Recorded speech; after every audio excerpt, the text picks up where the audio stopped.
Hey, welcome to the Ethics Experts. If it's your first time joining us, welcome. And if you're a returning subscriber, hey, bestie. Wow.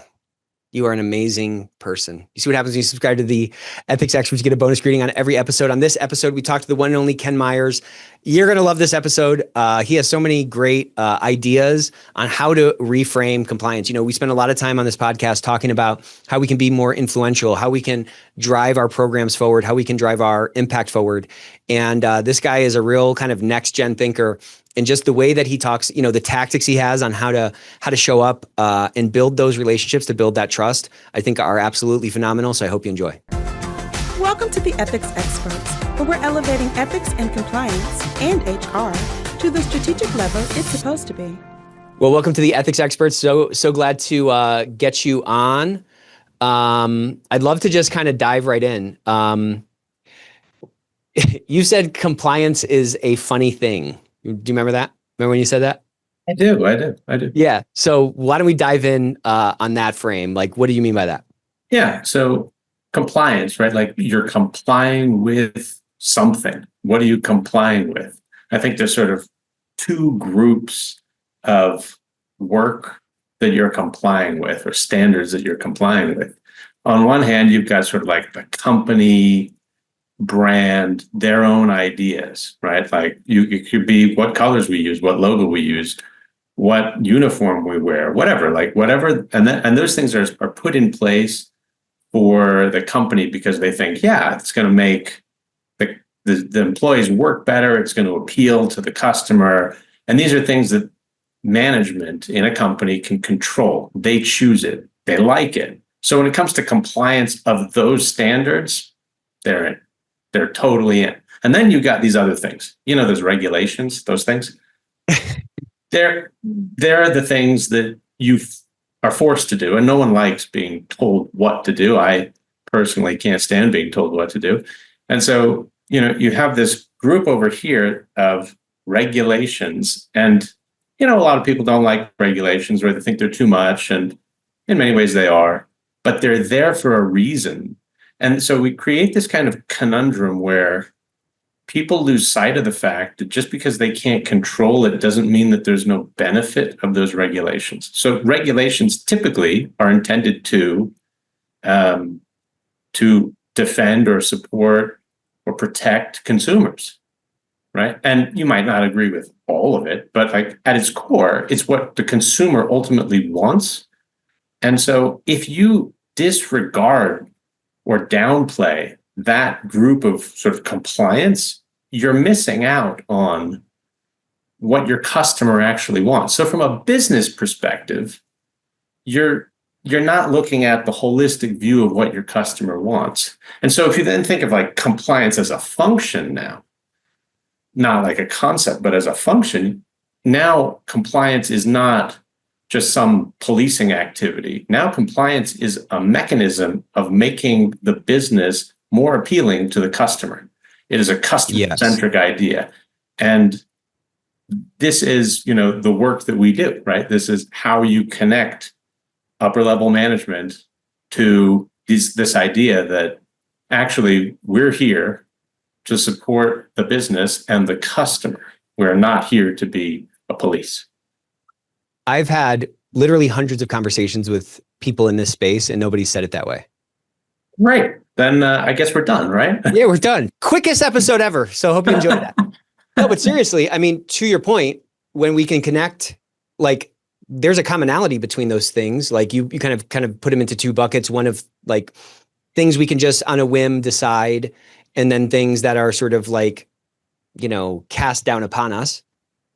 But you kind of connected those, you know, you can connect those both in that those things we decide, they have some terminus, they have some intent behind it, and they have some outcome that we expect that to generate. So your brand colors, you know, back to that sort of first bucket, or your fonts that you use, like there's a policy around that. Because why? Because you want the company to show well, and you don't want it to look disorganized, again, in the eyes of the consumers who are going to be buying whatever products or services that you're selling.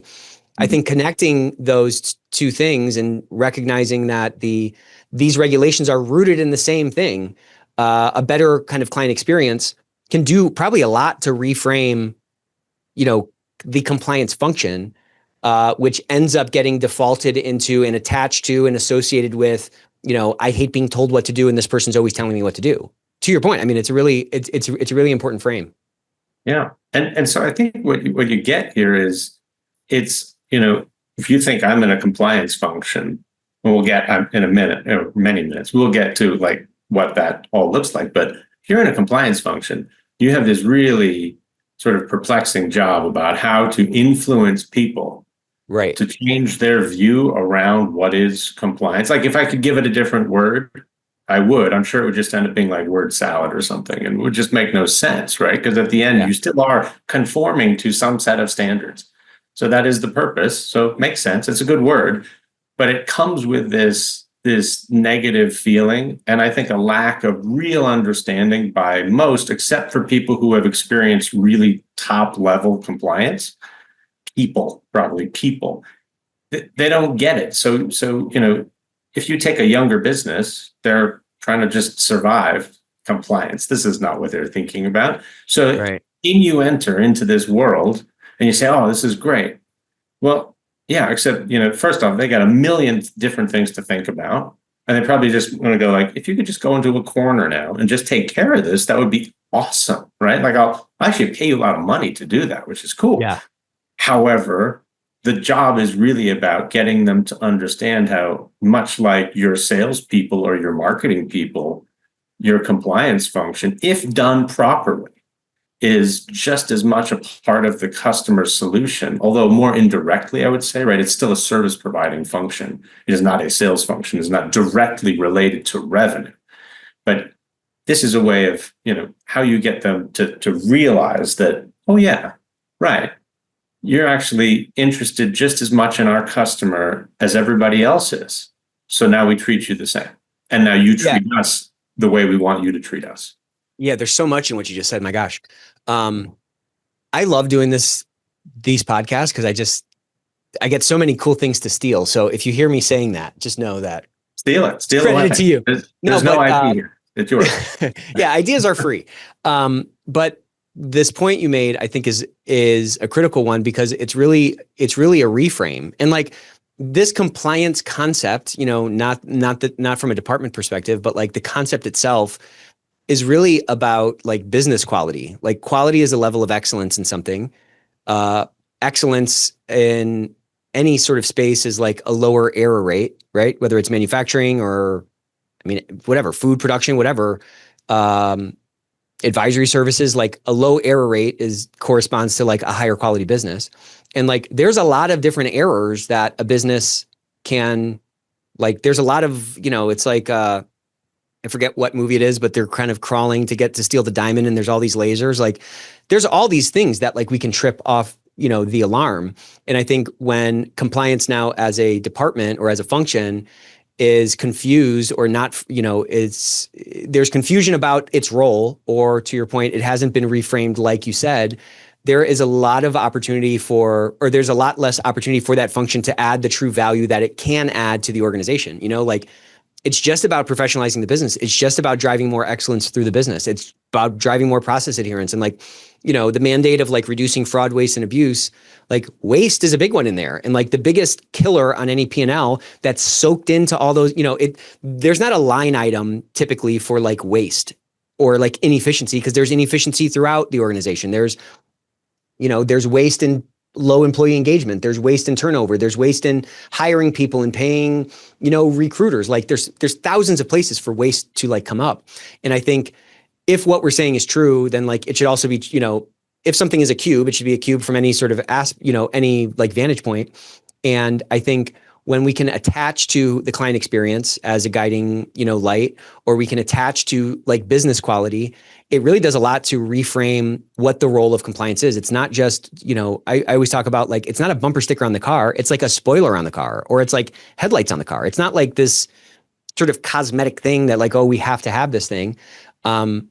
I just love that frame. And I think like tying into something that everybody is already talking about is like probably the most efficient and effective way to like get more power, get more influence. Cause you're not like teaching somebody a new thing. You're just saying like, this is that thing. Right. Right. And by the way, if it's a bumper sticker on your car, you're going to get your tires slashed. Yeah, So, correct. yeah, so I come from a Great. product background of compliance, right? And so, good manufacturing practice, GMP. Well, we always turn that on its head and we'd say, it's not good manufacturing practice exactly. It's good business practice, GB. Yes. Right. And that's really what's interesting about a compliance function is that it touches on, because of the regulations more than anything else, it touches on so many areas of the business that if you have people who are good and who choose to really engage in all these things, you actually have a tremendous amount of power actually, and 100%. control and leverage. But at the same time, you have a unique kind of almost pseudo GM kind of view of the business.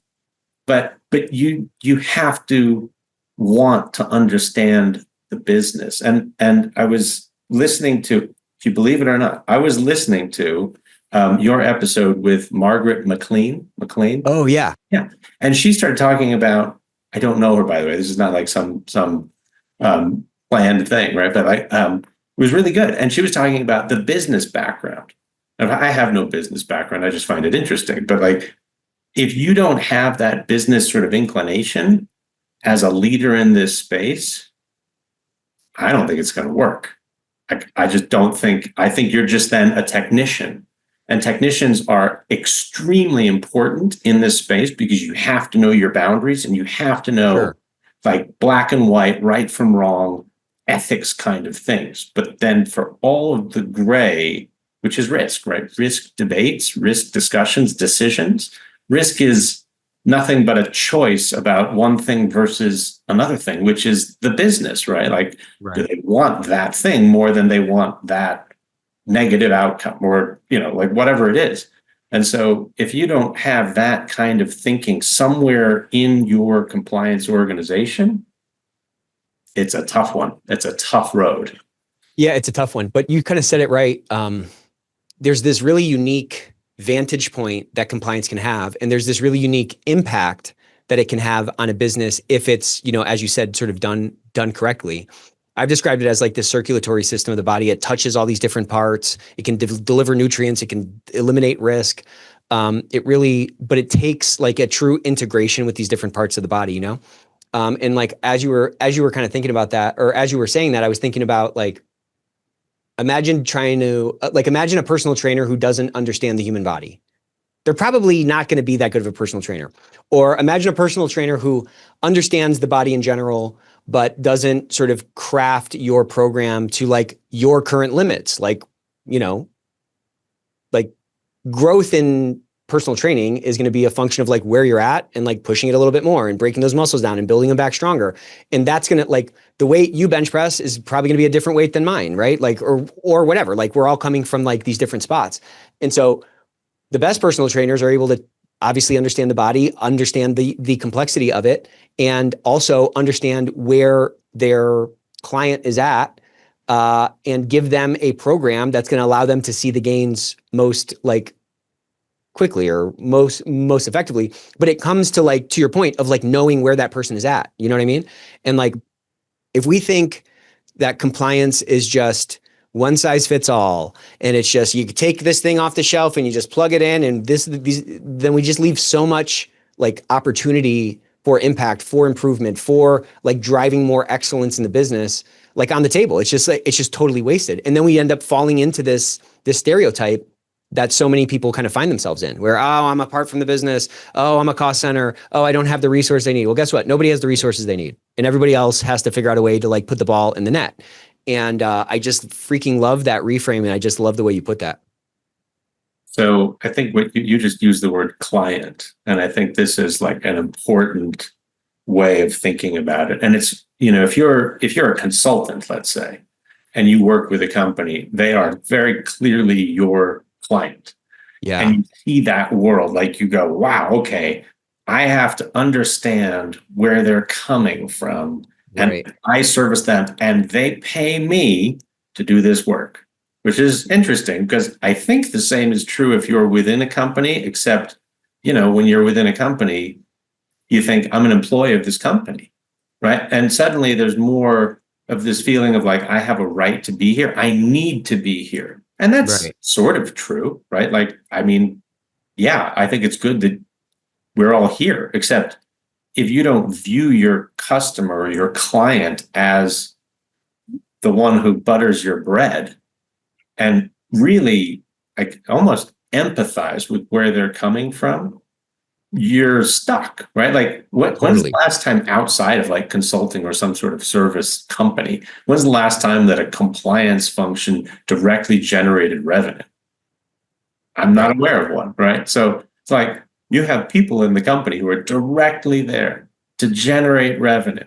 And if you can't see that and you just think, I'm here to say what's right and wrong, you're not I mean, going how to do boring that. also. What's Yeah. that? And you're not, well, I'm just saying like how boring, first of all, and like, you're not going to have any impact, but like what in your client analogy, which like people throw around all the time, by the way, but to your point, like, do we really view these other departments that we're serving?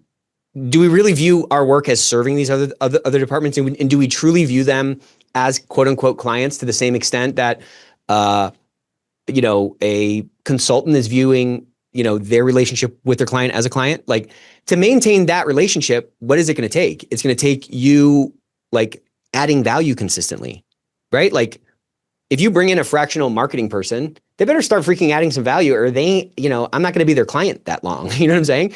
Like, I think flipping it on its head and really kind of diving into that term client, I think is very powerful as well, because it now shifts the onus on us as service providers to be servants, and to like actually add value in a consistent way, which then, to your point, requires that empathy, because we have to understand this particular client or this particular leader or this particular division in order to understand, okay, how do I thread the needle here? What is their reality? I mean, there's so many corollaries back to like the personal training thing. Like, the restrictions you put on somebody who really has a sweet tooth are going to be different than somebody who doesn't at all, right? But you might not know that right off the bat. You have to, like, to your point, empathize with them, see, to understand where they're at.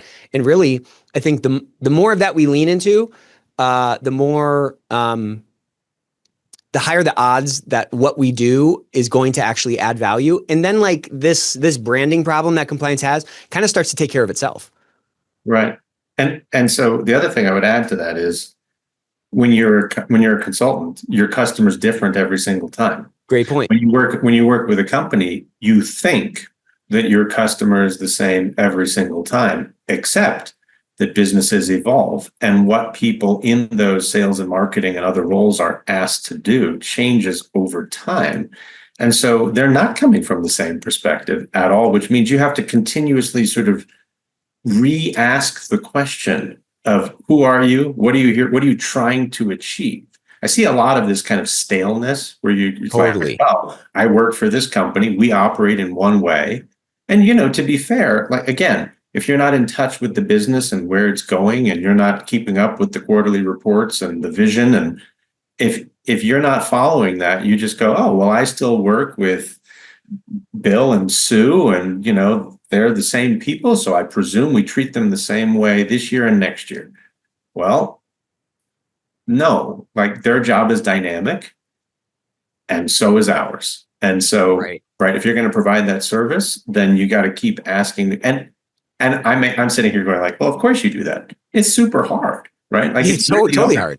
Because you keep, like, you say, oh, I've got like a program around what we're trying to do and a philosophy and a way, and then all of a sudden, oh, we change it. We're going to throw it on its head, and we're going to just take risk and throw it in a totally different direction. And you go, uh-oh, right? And do I have the right people in the right place and the right process and all the systems? Like, super hard. But, again, they pay you for a reason. So, well, I think that's the point. And, man, there's so many things I want to say right now, but like, there's almost this sense of security in the clarity, quote unquote, that comes from, pronouncements on high, guidance on high from these regulatory bodies, because there's a bunch of black and white words on that page. And I've seen those words. I know what those words say. I know what those letters are. And so it's like, okay, well, we have to do this. And I'm here to do this thing. That's just such like a base level. And it's such a like false sense of security, because to your point, like, the hard things are usually the right things. And having those relational conversations ends up creating better circumstances for us to show our value and to, really kind of de-risk the organization, right? Like that circulatory system has to be working, but it requires a different level of flexibility than can come from the etched in stone, 10 pillars of a compliance program or whatever kind of framework guys are going to, latch onto. And I think when that sort of framework tail or that guidance tail ends up wagging the compliance dog, then that dog don't hunt. You know what I mean? I hate to say this. I don't know if I should say it, but I hate procedures. I can't stand them. Same. Because except that they're kind of necessary, right? Like if it's one person, you can just go about and do your thing.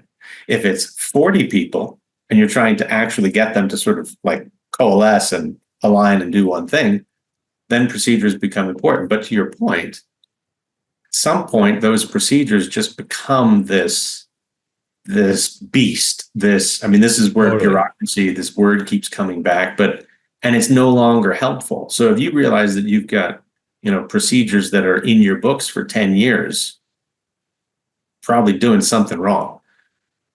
Yeah. And again, there's like this false sense of security that says like, oh, well, I have a procedure for that. Never mind the adherence to that procedure, right? To your point, it could have been totally different and this thing is totally stale. Yeah. And, at the core of any like procedure is some principle that we're like, okay, we need to, I read this book back in high school that I've like never forgot. It's called The McDonaldization of America.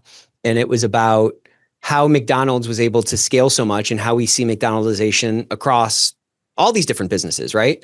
And what McDonald's was able to get right is its ability to like replicate an experience at different locations. So like if I went to a McDonald's, now it's like if I go to McDonald's, it's going to be crappy here or there. I know it's going to be consistent. I'm kidding. But like that consistency, what did they do? Well, they had a desire to have a consistent client experience, customer experience. And so they boiled that principle down to all these different procedures and were able to replicate them. But to your point, if we're not revisiting those principles behind it, or we're not constantly talking about those principles of like client first, to your point, not only does it like allow for like the frame around compliance to get kind of dusty, it also makes it like it opens the door for the bureaucracy that you're talking about, that then reinforces the stereotype that everyone is trying to like break free of. Like there's a principle behind those procedures, and if the process has actually changed, then whatever false sense of like imagine, people do this, but like this question of like, do I have an effective compliance program? If you're pointing to a binder of procedures, I would say you most definitely don't. Like the effectiveness is going to show up in the quality of the business, in the overall business quality, and the level of excellence, the adherence to the standard of excellence that is like exists in the business, not in theory, but in reality, So you get to sort of like the people thing. That's what's on my mind now as we're talking. It's this people concept. So like people come into compliance functions. Why? Like, well, most people when they're 13, they're not thinking about compliance function. I wasn't. So, okay. So there's I was a mediocre chemist trying to get out of the lab, and someone said, hey, you want a job working for a supplement company? Okay, sure. Right. Doing what now? Okay. Right. And you get people who, many people have skills, but more importantly, there's some like this, the rules. There's something attractive about the rules. So you really attract people, right? These are not artists. These are technicians, right? Very skilled people. But there's the trouble is that if you're just at a company, if you're management at a company at a high level, and you think, oh, what do I want from my team? And your team is 3 people and not 40 people. Well, you're asking an awful lot people, because the people that come in as technicians can be really great technicians, and they can be the foundation, the pillar of compliance. However, they may be completely incapable of understanding the business and managing risk. Right. And now you have a problem. And so what I see in a lot of companies is that I hate to say I don't see why anyone would want to work for me after this podcast, but we'll let it go. It's a little bit of Peter principle, right? Like you see technicians and you're like, oh, they were really good. Okay, so let's promote them. Ooh, okay. Well, like how far do you want to promote them? Because at some point, they're no longer the technician. They are the visionary, right? They're the business conduit. They are the risk decision maker ultimately. And I think that if you can't figure out how to build an organization and clearly define roles and responsibilities and say, look, 80% of our people are going to be master technicians and we are going to lean on them heavily.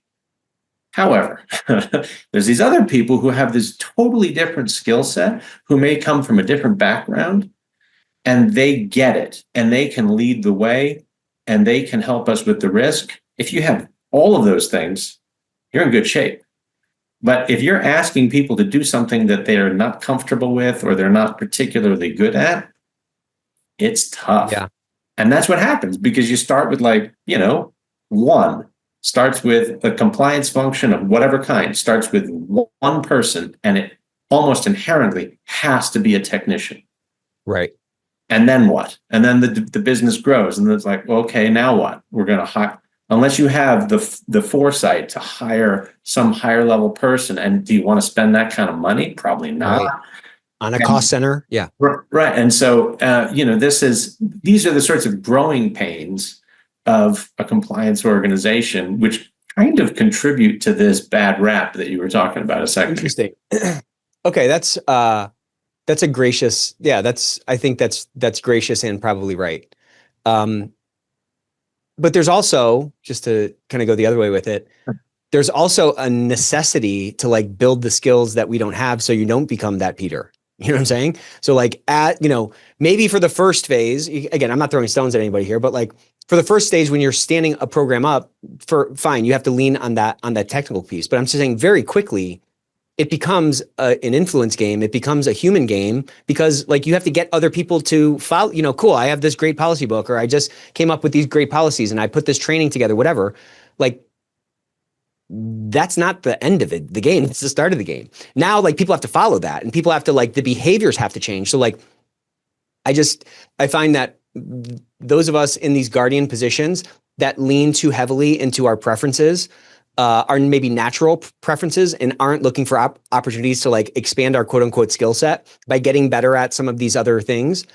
That's where I think a lot of the stagnation comes from, because like if we're not at the same time understanding the regulations, but also understanding the people, whether that's like reading about behavioral science or reading about influence or like any of these other, mobilizing sort of areas of focus, then we're going to have a great set of rules that like no one's going to follow.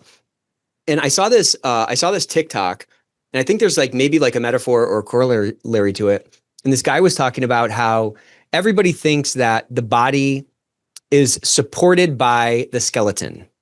And he said, that's not actually how it works.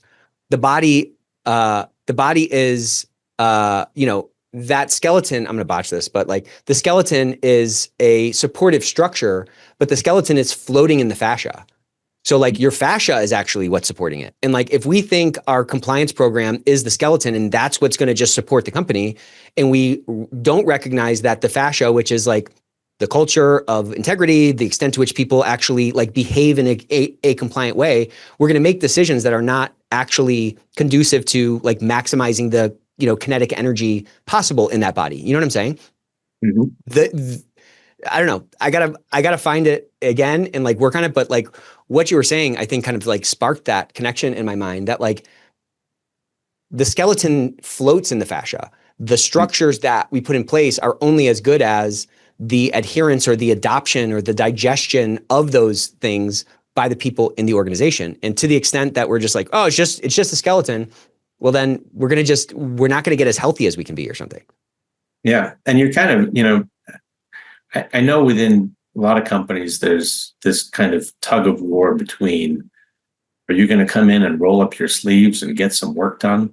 Or are you a leader? And the truth is, kind of to your point, you need to be both. 100%. You because otherwise you're going to miss those new cues. You're you're not going to be effective. And that's, I think, talking to the stagnation piece that you're getting at.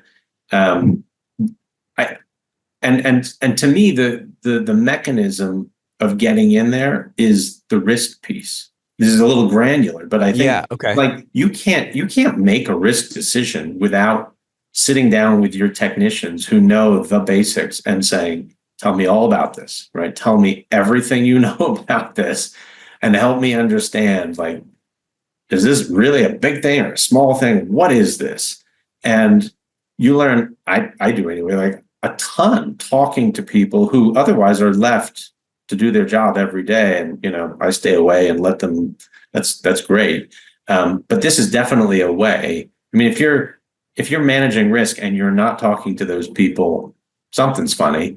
Totally. But I think there's definitely a way to keep yourself kind of in those details, but slightly adjacent to them, maybe. Yeah, but I mean, to your point, like you got to know the ship, you know, and like some ships can't go through that big of a storm, so you got to sail around it. But like if you're not on the deck hearing how it creaks, and you don't really know the ship, then how are you ever going to like help navigate that through, you know, in the best way possible? I mean, there's so many, you know, and there's this other thing, and I'm, you know, maybe I'm being a little less than gracious, let's say, but there's this thing that I've kind of encountered multiple times, and I don't know what it's rooted in, but like everyone's an idiot but me. Maybe that's just how I look at the world. I'm kidding. But like most people are not like bad actors. Most people are not like trying to figure out a way around like the rules that we're putting in place. Most people are trying to, you know, put food on their table. They're trying to do a good job. They're trying to put their gifts to work. And, you know, everybody has these self-preservation things that they sort through and everything else. But like, you know, you see it a lot in maybe highly competitive fields. Like you see it in legal, you see it in private equity. Like if you talk to two private equity guys and they leave, each one thinks the other guy's an idiot. It's crazy. I mean, it's like nobody, like everybody's not an idiot, you know? And when we can, I think, give that grace to the stakeholders in the, you know, these technicians, as you call them, and really try to understand their view of the world, that just feeds back into like the job we can do. We can be so much more effective then, and we can not waste our time on risks that aren't really needle movers, and we can really focus in on the risks that like matter most. But like, it just can't be something that's done in isolation. You got to your point, you got to get out there. You got to have that yin to the yang. You know what I mean? Yeah, I completely agree. So, in order to do what we're talking about, though, it's kind of all about building trust. And you've talked about, you know, trust being the only way to build like a sustainable, or yeah, maybe that's the right word, a sustainable sort of culture of compliance. Yeah. So like, what does that trust look like in practice? And, you know, getting down to that granular example that you talked about of talking to those technicians and seeing what their world is like, you know, how have you seen people get that wrong? What kind of a posture do you try to build or bring to those kinds of conversations to really kind of, you know, increase the strength of that fascia? Yeah. So I think the first thing is, if you view it as a yes or a no sort of output in your role, you build no trust. And quite frankly, it's just the easy way, right? Like saying no is really easy. Right. The hard thing is saying how. How do we do something? That's hard. So, you know, I think if you view yourself more as like a police, I remember like way back, somebody put this slide together on my behalf, and on the slide was like a little cartoon of, it was supposed to be a what is this regulatory function, and there was a picture of a policeman on it, and I was so miffed by it. I was so upset by it because he didn't come and ask me for. I was just like, I was so angry because I was like, no, we're not the police.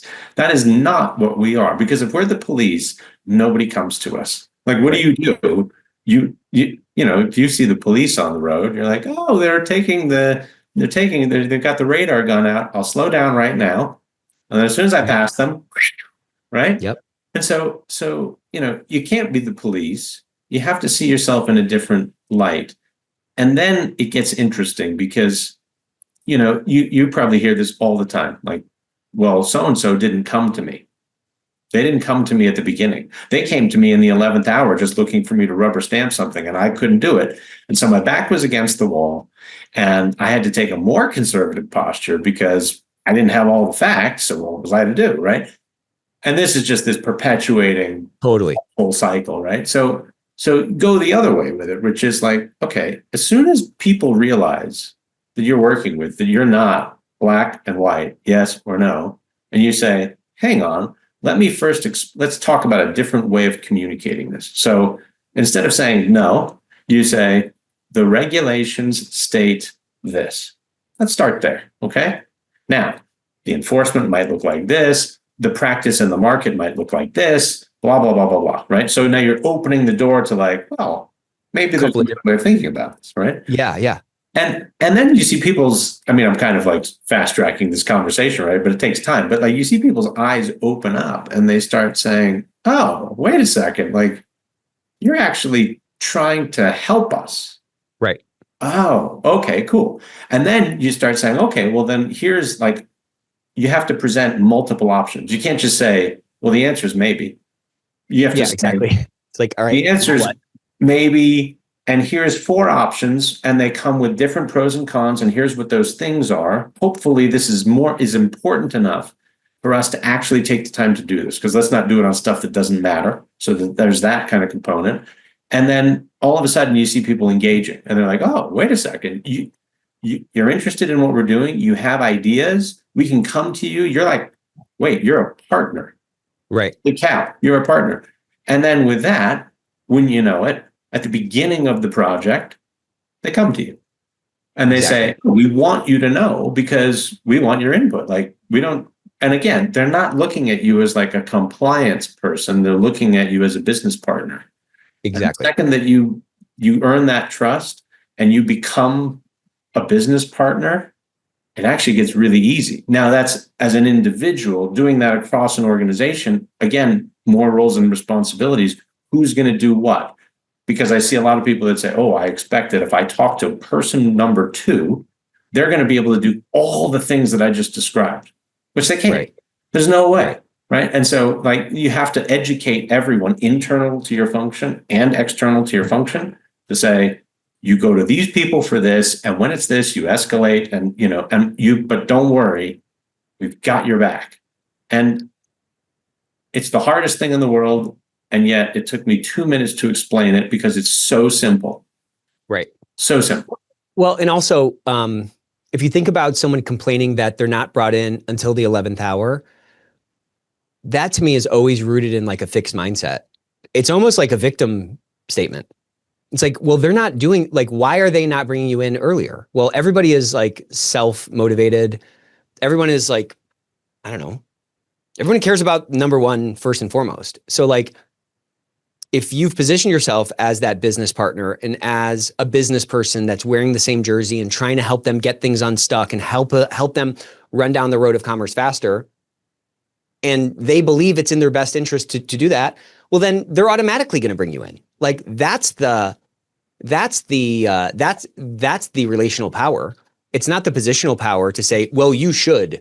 Well, the CEO said that they should come to me earlier and they didn't. It's like, well, nobody listens to anybody. So you have to like brand build and you have to like have that influence.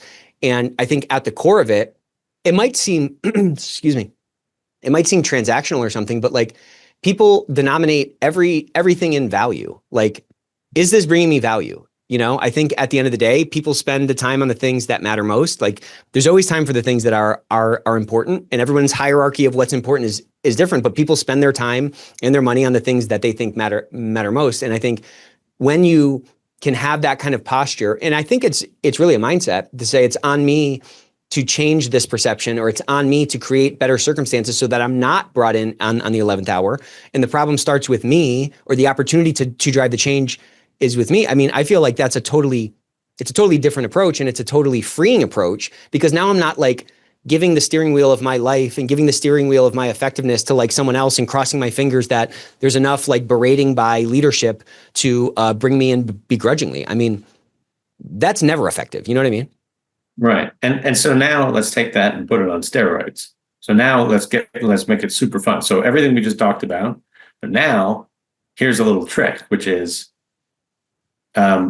take some risk. Like, go out of your way to tell people about a risk that you think is worth taking, which will just throw them like Totally. a complete loop, right? And they'll and it's this totally ironic thing, right? Which is that if you want people to be more compliant, give them a way of being, in a sense, less compliant and stop forcing their hand. Right. And all of a sudden, they become more compliant. Like, I have quite a few people I can think of in my past who were in like sales and marketing functions. And by the time we sort of got done with them, I hate to say it like that, but you know what I mean? Like, by the time we went through all this, they were more conservative than I was.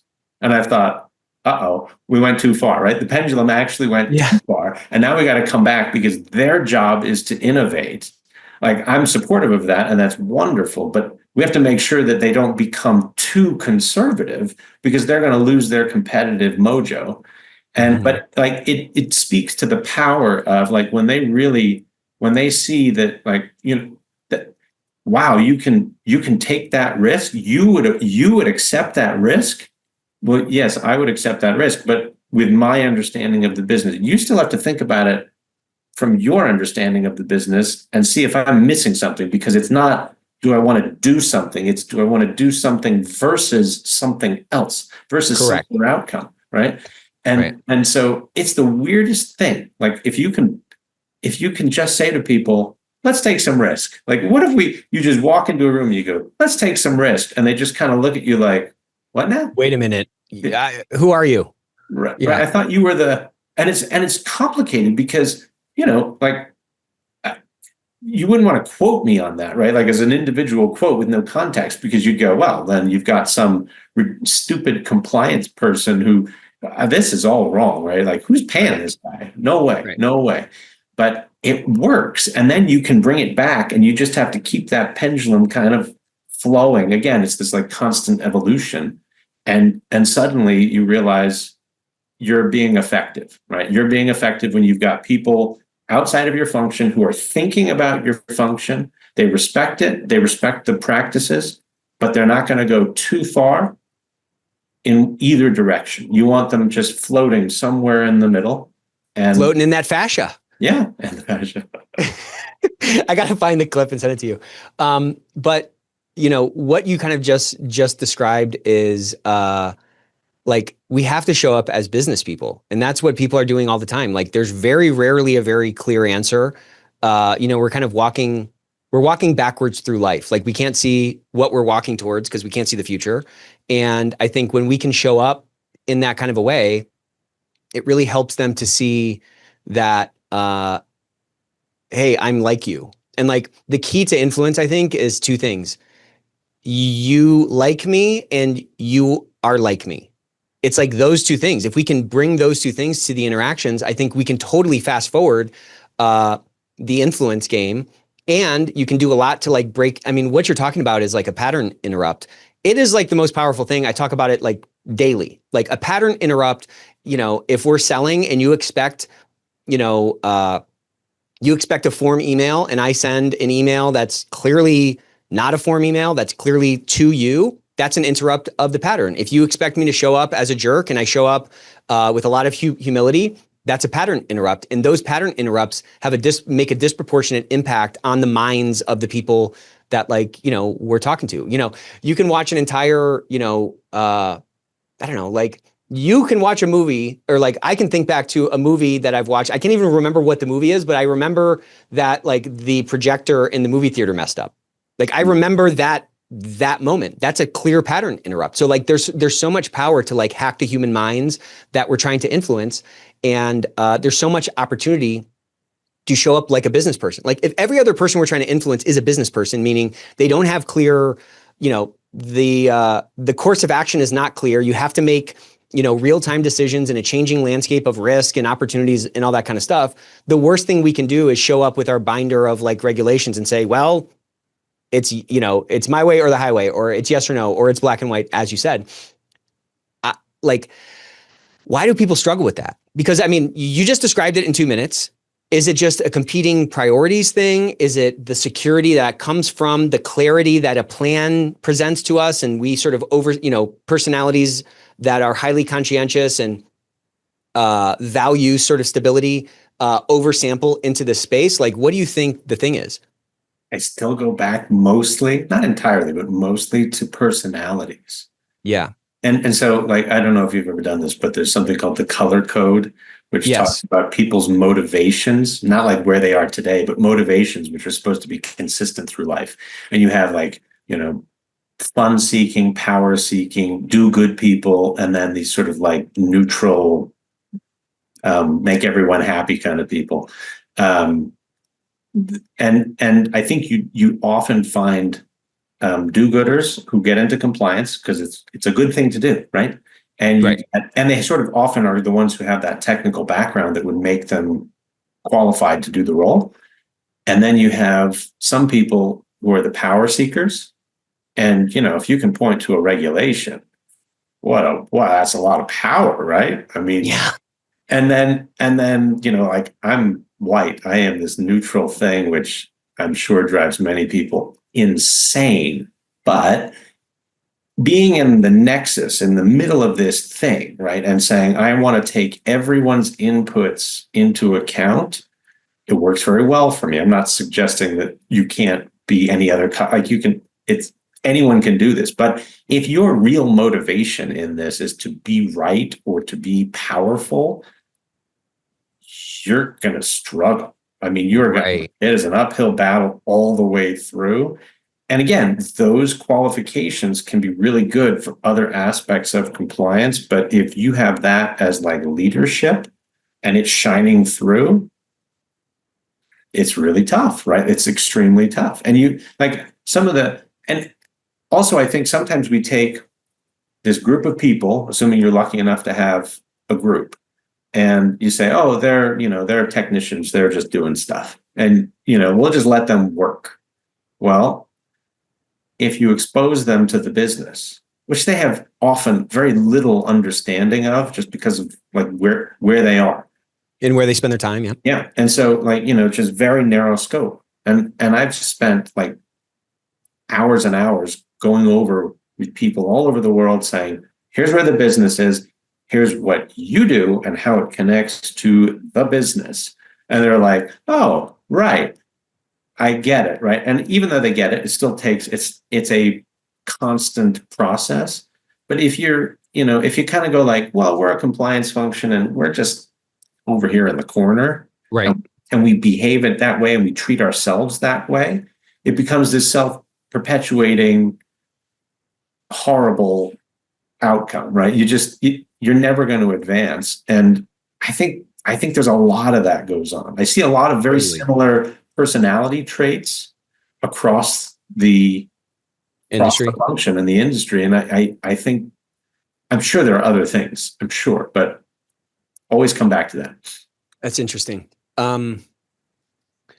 So it's almost like a self-image thing at some degree. In what you just, well, if you have a badge, right? Do you have a badge? Because if I have a badge, like I'm important, right? I've been deputized. Yeah, I'm a deputy. I can cuff you. Yeah. Have you ever heard about these like people who win the lottery and then it ends up being like the worst thing for them? They're in a, they go broke after winning the lottery or something like that. You've seen this? Yeah. My theory for that is, this is kind of a metaphor, but like your bank account will only ever be as big as the number that you can visualize on there.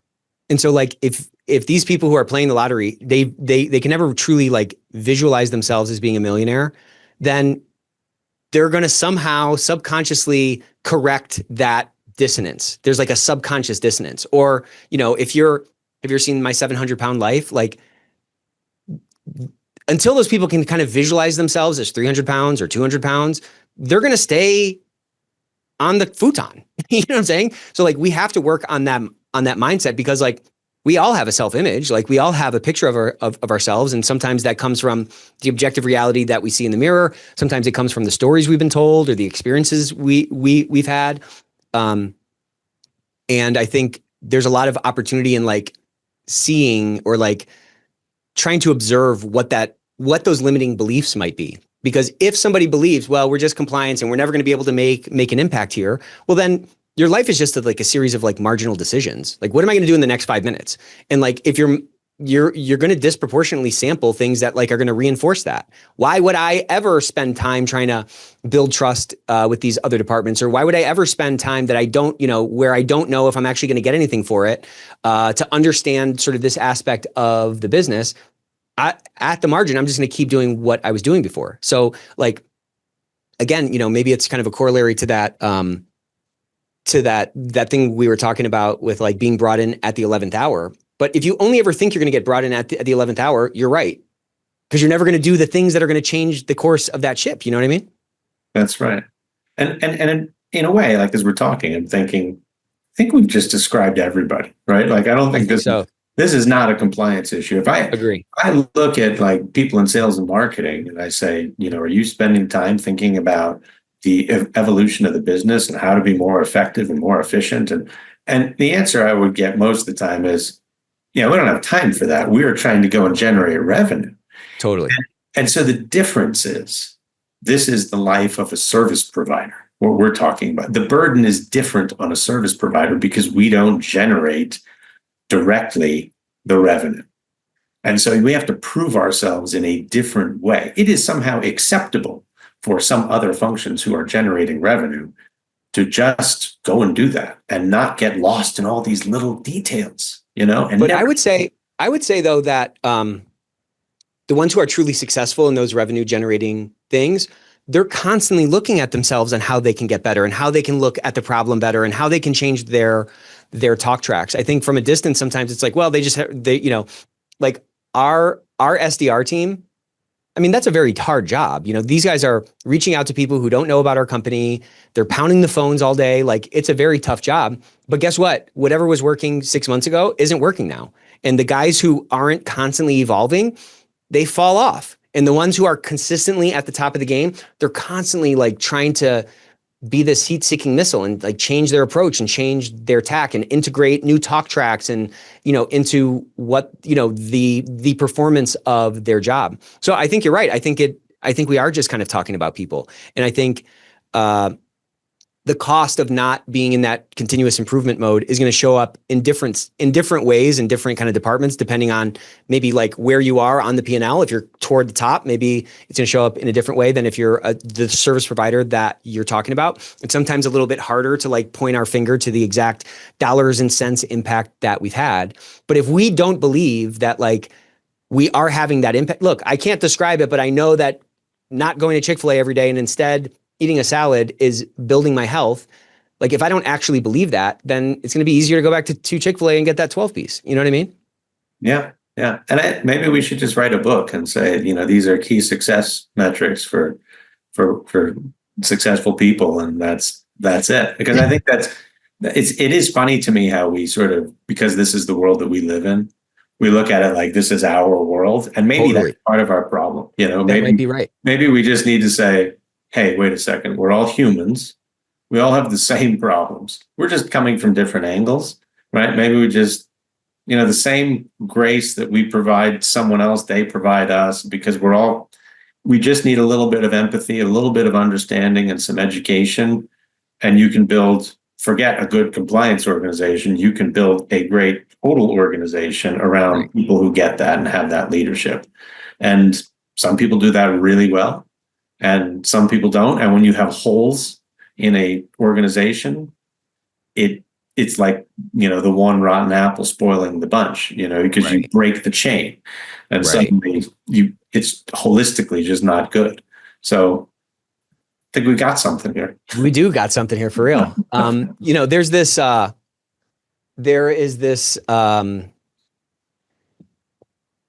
was I going to say? I was going to say there's this thing where we like look across the fence at this like green pasture and like, it's so much greener over there, and it's not. It's just grass. It's all grass everywhere.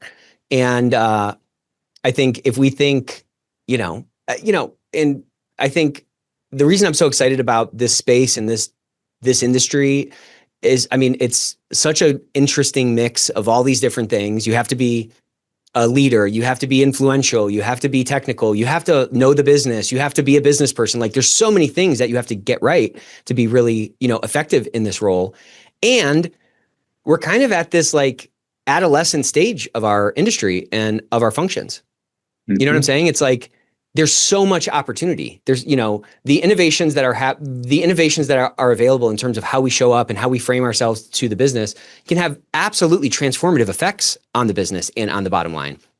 But it just takes some of these frameworks. So that's the intro. People need to read our book. That's our forthcoming book. We have the foreword all sorted out now. We just have to write the book. Exactly. You got to start with the foreword. So we are over time. I can't believe it. This went so fast.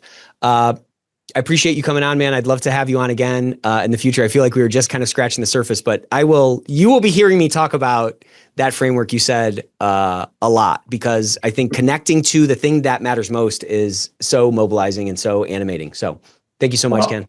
Thank you. I'd love to be back on, and I hope that we've added some value to the listeners. That's absolutely. That's our goal, right? Absolutely. Thanks, man. See ya. Thanks. Take care.